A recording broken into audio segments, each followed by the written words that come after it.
샬롬, 간밤에도 잘 주무셨습니까? 무더위로 인해서 많이 힘드시겠지만 하나님께서 여러분들을 지켜주시고 또한 이 무더위 가운데서도 인도하실 줄로 믿습니다.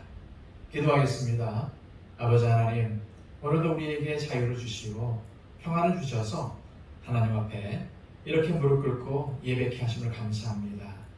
이 예배는 하나님과 만나는 자리요, 하나님과 교제하는 자리입니다. 하나님, 이 시간 온전하신 하나님의 뜻을 깨닫게 하시고 오늘도 주신 말씀 붙잡고 하루를 힘있게 살아나갈 수 있도록 인도하여 주옵소서. 무엇보다도 주님, 우리의 삶을 주관하여 주셔서 오늘도 하나님께서 원하시는 길, 하나님께서 인도하시는 길로 순종하며 가게 하여 주시고 오늘도 우리 가운데 주신 말씀을 붙들고 이 말씀 가운데 실천하며 살아갈 수 있도록 인도하여 주옵소서. 오늘도 성령님의 세미한 음성에 귀를 기울이게 하여 주시고 하나님의 뜻 가운데 우리의 삶을 살게 하여 주셔서 오늘도 하나님의 뜻을 이루는 삶, 오늘도 하나님께 영광 돌리는 삶을 살아갈 수 있도록 주여 도와주옵소서. 오늘도 악에게 지지 않도록 하여 주시고 손으로 악을 이기며 말씀으로 사탄의 유혹을 이겨낼 수 있도록 인도하여 주옵소서. 예수 그리스도의 이름으로 기도하옵나이다. 아멘. 함께 찬송가 546장 찬양 드립니다.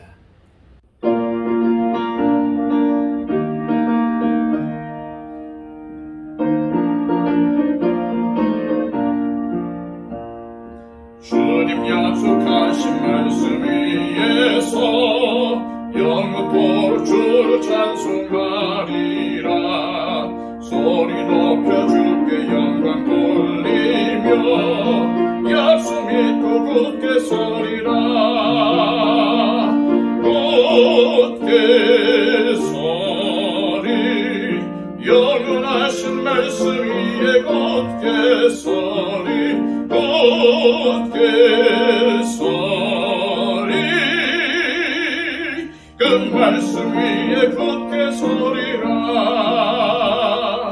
주님 약속하신 말씀 위에서 세상 염려 내게 엄습할 때에 용감하게 힘써 싸워 이기며 약속 믿고 굳게 서리라. 굳게 서리, 영원하신 말씀 위에 굳게 서리. 굳게 서리,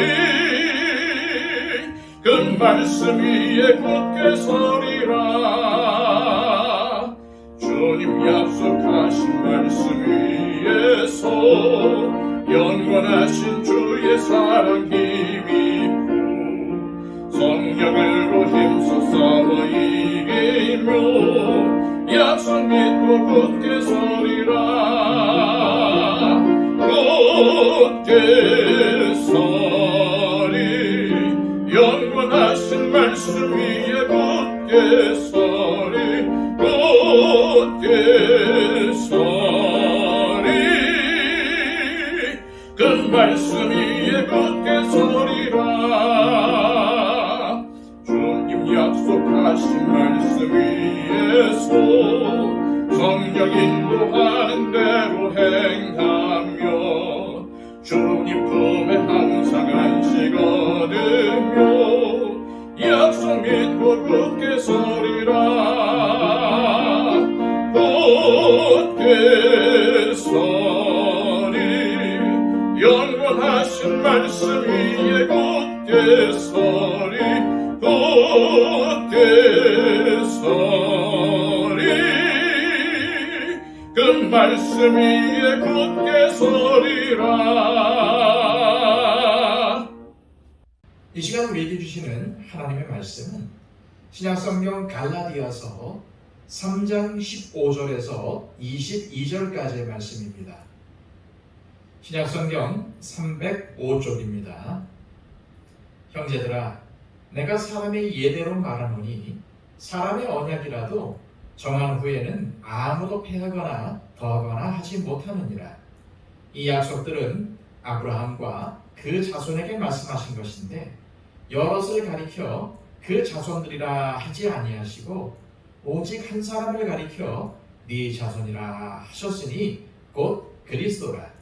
내가 이것을 말하노니 하나님께서 미리 정하신 언약을 430년 후에 생긴 율법이 폐기하지 못하고 그 약속을 헛되게 하지 못하리라. 만일 그 유업이 율법에서 난 것이면 약속에서 난 것이 아니니라.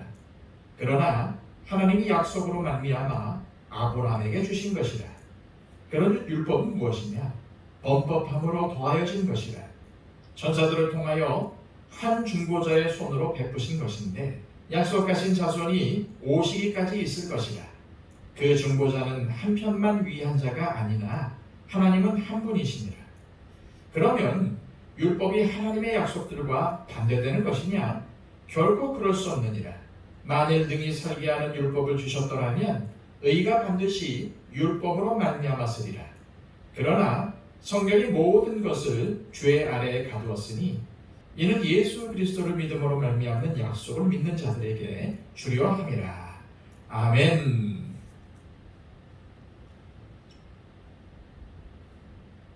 바울은 구원을 받으려면 복음을 받아들일 뿐만 아니라 율법을 지켜야 한다는 거짓 교사들의 미혹에 넘어간 갈라디아 교인들을 향하여 어리석다라고 말하며 율법이 사람을 의롭게 한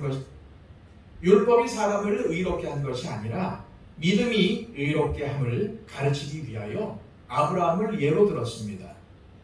즉 아브라함이 의롭게 된 것은 그가 율법을 행하였기 때문이 아니라 하나님을 믿었기 때문이었음을 강조했습니다. 바울은 갈라디아 교인들이 예수 그리스도의 참된 복음으로 회복하기를 소망하는 그 사랑의 마음을 담아서 계속 가르침을 이어갑니다. 15절, 16절 말씀입니다. 형제들아, 내가 사람의 예대로 말하노니 사람의 언약이라도 정한 후에는 아무도 폐하거나 더하거나 하지 못하느니라. 이 약속들은 아브라함과 그 자손에게 말씀하신 것인데 여럿을 가리켜 그 자손들이라 하지 아니하시고 오직 한 사람을 가리켜 네 자손이라 하셨으니 곧 그리스도라. 하나님은 아브라함에게 약속하셨습니다. 그리고 아브라함의 후손들과도 약속을 하셨지요. 그래서 바울이 16절에 이 약속들이라고 말한 것입니다. 그런데 바울이 강조하는 것은 16절 하반절에 있습니다. 여럿을 가리켜 그 자손들이라 하지 아니하시고 오직 한 사람을 가리켜 네 자손이라 하셨으니 곧 그리스도라. 하나님은 아브라함에게 네 자손들이라고 복수형으로 말하지 않으셨고 네 자손이라고 단수형으로 말씀하셨다는 것입니다. 이에 해당하는 성경 구절이 창세기 22장 18절의 말씀입니다. 또 네 씨로 말미암아 천하 만민이 복을 받으리니 이는 네가 나의 말을 준행하였음이니라 하셨다 하니라. 여기서 네 씨는 아브라함의 씨, 즉 아브라함의 자손을 뜻하는데 여럿을 뜻하는 복수형이 아닌 하나를 뜻하는 단수형으로 되어 있습니다. 이는 아브라함의 자손 중 한 사람, 즉 예수 그리스도를 뜻합니다. 하나님은 아브라함의 자손 중 한 사람, 오직 예수 그리스도로 말미암아 천하 만민이 복을 받을 것이라고 약속하신 것입니다. 계속해서 17절입니다. 내가 이것을 말하노니 하나님께서 미리 정하신 언약을 430년 후에 생긴 율법이 폐기하지 못하고 그 약속을 헛되게 하지 못하리라. 여기서 430년이라는 숫자는 이스라엘 백성들이 애굽에서 종살이했던 시기를 뜻합니다. 즉 야곱의 후손인 이스라엘 백성들이 애굽 생활을 하기 전에 하나님께서 이미 아브라함과 정하신 언약이 출애굽하여 모세를 통해서 받았던 율법에 의해 폐기될 수 없음을 바울은 말하고 있는 것입니다. 다시 말해서 하나님께서 아브라함의 씨, 곧 예수 그리스도로 말미암아 천하 만민이 복을 받게 될 것이라는 이 약속이 나중에 만들어진 율법에 의해서 폐기될 수 없다는 말입니다. 바울은 이제 율법이 무엇인가에 대해서 설명합니다. 19절입니다. 그런즉 율법은 무엇이냐? 범법함으로 더하여진 것이다. 천사들을 통하여 한 중보자의 손으로 베푸신 것인데 약속하신 자손이 오시기까지 있을 것이라. 19절은 율법의 두 가지 중요한 기능을 설명하고 있습니다. 첫째, 율법은 인간의 범법함 때문에 하나님께서 주신 것이라는 것입니다. 범법이란 기준이나 규범을 어겼다는 것을 의미합니다. 다시 말해 인간이 인간으로서 지켜야 할 기준을 벗어난 것이 범법입니다. 인간이 악을 행하지 않았더라면 율법은 필요 없기에 주어지지 않았을 것이라는 말입니다. 모세를 통해 하나님으로부터 율법을 받기 전에 이스라엘 백성들이 인간다운 삶을 살았습니까? 그렇지 못했습니다. 애굽의 죄악된 습성을 버리지 못했습니다.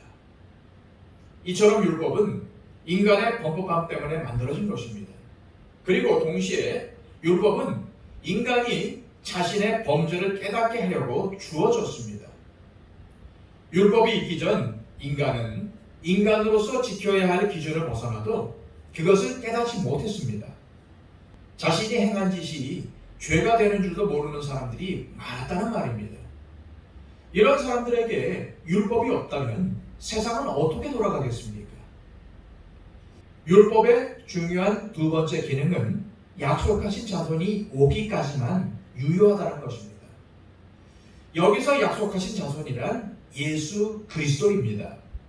또한 한 중보자의 손으로 베푸신 것이라는 말은 하나님께서 중보자 모세를 통해서 이스라엘에게 율법을 주신 것을 뜻합니다.